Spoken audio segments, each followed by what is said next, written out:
Bonjour à tous et soyez abondamment bénis. Ces derniers jours, le Saint-Esprit m'a dirigé vers des passages bibliques qui parlent de la marche avec Dieu, conduite par son Esprit. À travers ces passages, puis quelques exemples concrets, ainsi que des remises en question, nous allons pouvoir nous évaluer et savoir comment nous améliorer davantage pour plaire à Dieu. Durant les 4 premières années de ma conversion, je pensais vraiment avoir donné ma vie à Dieu et lui être agréable, car je vivais beaucoup de visitations de lui.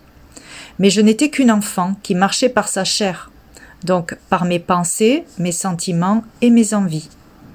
Dieu ne souhaite pas que nous restions des enfants, mais il cherche à nous faire grandir au statut de fils, tel Christ, en marchant non pas par notre âme, mais par son esprit. Romains 8, 14. Car tous ceux qui sont conduits par l'Esprit de Dieu, ceux-là sont fils de Dieu. Ce n'est que la 5e année que j'ai réalisé ce qu'était vraiment marcher avec Dieu par son esprit, et le réel combat intérieur qu'il y a entre la volonté de ma chair et la volonté de Dieu. J'ai réalisé ô combien notre nature, bâtie et élevée dans ce monde, était totalement opposée au royaume de Dieu. Galates 5. Voici donc ce que j'ai à vous dire. Laissez le Saint-Esprit diriger votre vie et vous n'obéirez plus aux désirs de votre propre nature, car notre propre nature a des désirs contraires à ceux de l'Esprit, et l'Esprit a des désirs contraires à ceux de notre propre nature. Ils sont complètement opposés l'un à l'autre, de sorte que vous ne pouvez pas faire ce que vous voudriez. Mais si l'Esprit vous conduit, alors vous n'êtes plus soumis à la loi. L'Esprit nous a donné la vie. Laissons-le donc aussi diriger la nôtre. Lorsque Jésus nous dit « Viens, suis-moi », c'est pour marcher derrière lui. Donc, cela revient à se laisser guider par son esprit. Mais si nous marchons devant lui, alors c'est notre chair qui veut guider Dieu. Rappelons-nous le peuple hébreu, sorti de l'esclavage et commençant à goûter à la liberté. Pas une liberté prise par eux-mêmes, mais une liberté que donne Dieu. Et il y a une condition, comme pour Jésus, le suivre et être derrière lui. Exode 13, 21. Le Seigneur lui-même marche devant eux. Le jour, il se tient dans une colonne de fumée pour leur montrer la route. La nuit, il se tient dans une colonne de feu pour les éclairer. Ainsi, ils peuvent marcher le jour et la nuit. Si nous marchons derrière Dieu, il nous fraye et nous éclaire le chemin, et toutes les portes s'ouvrent. Mais le peuple hébreu était encore imprégné de leur ancienne vie égyptienne et raisonnait comme avant. Ils étaient têtus et remplis de convoitises dans leur chair. La manne de Dieu, celle qui tombait du ciel, ne leur suffisait plus. Ils voulaient passer à la viande. Mais comme nous, lorsque nous pensons que Dieu ne va pas assez vite et que ce qu'il nous donne n'est pas assez consistant, alors nous demandons plus à Dieu, comme si nous pouvions supporter davantage, alors que nous ne sommes pas assez mûrs pour le recevoir. De la même manière que le peuple hébreu, parfois nous pouvons être aveuglés par notre ego. Nous pensons être suffisamment sages, avoir compris tel ou tel sujet des Écritures ou être prêts à servir Dieu.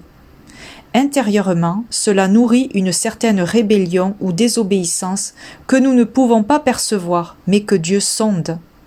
Résultat, cela ralentit notre marche avec Dieu, et au lieu d'avancer doucement, par les détours qu'il voulait que nous prenions, nous nous entêtons pour prendre le chemin direct, pensant aller plus vite. Mais au lieu de passer quelques mois, nous passons plusieurs années dans le désert. Dieu n'est pas pressé, il prend tout son temps avec nous. Mais nous sommes dans un monde qui tourne très vite et qui consomme rapidement. L'être humain n'est pas habitué à patienter. Il veut des résultats et des choses de suite. Cela revient à vouloir qu'un enfant qui vient tout juste d'apprendre à marcher sache quelque temps après faire du vélo à 2 roues ou nager, ou bien savoir lire et compter. Il y a un processus, il y a une école, et l'école de Dieu n'est pas celle de l'homme. Écoutons Dieu et marchons à son rythme. Pour être conduit par l'Esprit, il faut déjà apprendre à le connaître, passer du temps avec le Saint-Esprit et reconnaître les façons dont il nous parle. Je me souviens au début, Dieu me parlait principalement en songe et par sa parole. Je ressentais régulièrement sa présence, par des fourmillements dans tout le corps ou bien une grande chaleur au niveau du buste, tandis que d'autres percevaient clairement la voix du Saint-Esprit en eux. comme lors d'une discussion. Et je trouvais cela très pratique d'avoir des réponses rapides et claires. Mais ne comprenant pas parfois clairement ce que Dieu attendait de moi, j'agissais selon ce que j'avais cru comprendre. Mais la plupart du temps, le bien que je pensais n'était pas le bien de Dieu, car mes pensées n'étaient pas ses pensées. Elles n'étaient pas renouvelées à l'image du royaume. Une nuit, Dieu me fait comprendre clairement en songe que je conduisais ma vie. Je me voyais au volant d'une voiture, arrêtée à un feu rouge. À ma gauche, une autre voiture, et à son volant, Jésus. Jésus part à gauche et moi à droite. Lors de mon trajet, il y a une pente abrupte. Et lorsque je veux freiner pour ralentir la vitesse de ma voiture, mes freins m'ont lâché. Et ma voiture dépasse donc la vitesse autorisée. Et un radar me flash. Ensuite, la police m'intercepte et une fois arrêtée, je récolte une amende. Au réveil, le Saint-Esprit m'explique que si je ne le suis pas, rien n'ira dans ma vie. Prenons le livre d'Ézéchiel qui illustre exactement la symbolique de mon songe. Ézéchiel chapitre 1 versets 15, 19, 21. Je regardais ces êtres vivants et j'ai vu que sur la terre se trouvait une roue à côté de chacun des êtres vivants, aux 4 visages. Les roues suivaient les êtres vivants dans leur déplacement. Quand les êtres vivants s'élevaient au-dessus de la terre, les roues s'élevaient aussi. Ils allaient là où l'esprit allait. Et les roues s'élevaient simultanément avec eux, car l'esprit des êtres vivants était dans les roues. Quand ils se déplaçaient, elles se déplaçaient. Et quand ils s'arrêtaient, elles s'arrêtaient. Quand ils s'élevaient au-dessus de la terre, les roues s'élevaient simultanément avec eux, car l'esprit des êtres vivants était dans les roues. C'est le Saint-Esprit qui doit nous conduire. Il est notre véhicule et nous devons monter dedans. Lorsqu'il avance, nous avançons avec lui. Lorsqu'il s'arrête, nous nous arrêtons aussi, comme pour les colonnes dans le désert. Quelque temps après, j'ai reçu des choses à mettre en pratique par Dieu dans ma vie. Et c'est lorsque j'ai commencé à obéir que ma vie et ma relation avec Dieu a augmenté. Quelques mois après, la gloire de Dieu m'a touchée, et depuis, le Saint-Esprit est vivant en moi. Il bouge à travers mon corps, il s'exprime et prie à travers mon corps. Il me parle de bouche à bouche, sa voix est vivante et il est réel. Avant, je vivais seul, maintenant, je vis avec Dieu. Passons à des exemples concrets. Lorsque vous allez voir quelqu'un pour passer du temps avec lui, qu'il soit en Christ ou pas. Lorsque vous décidez de jeûner, tant de jours. Lorsque vous choisissez une destination de vacances. Lorsque vous vous achetez des choses. Lorsque vous pensez faire une bonne action envers une personne. Lorsque vous servez Dieu. Bref, toute action entreprise. Est-ce que dans vos démarches et vos choix, vous en avez parlé avant au Saint-Esprit pour voir ce qu'il en pensait? Car nous cohabitons avec lui. Nous ne sommes plus seuls et nous sommes censés faire sa volonté, n'est-ce pas? Alors certains me diront, mais je n'entends pas sa voix. Alors au début peut-être, mais ce n'est pas ça le problème. C'est de mettre Dieu en premier, avant toute action, toute chose.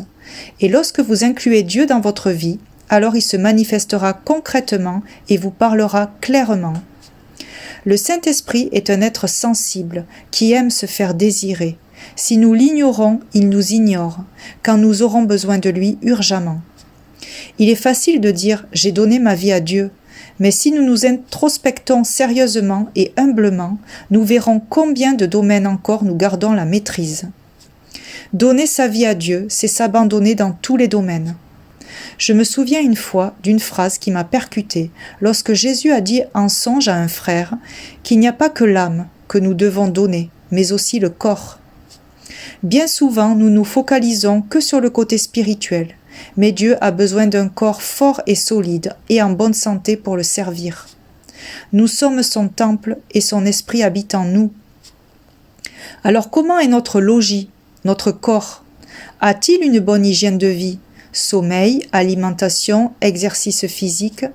Certains pourront penser que cela est exagéré, mais ayons le courage et l'humilité de demander à Dieu, par exemple, si un domaine de notre vie l'intéresse et s'il peut nous aider à l'améliorer. J'ai aussi appris que nous pouvons servir Dieu, mais sans Dieu.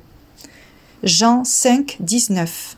Jésus reprend la parole et dit « Oui, je vous le dis, c'est la vérité. Le Fils ne peut décider lui-même ce qu'il doit faire.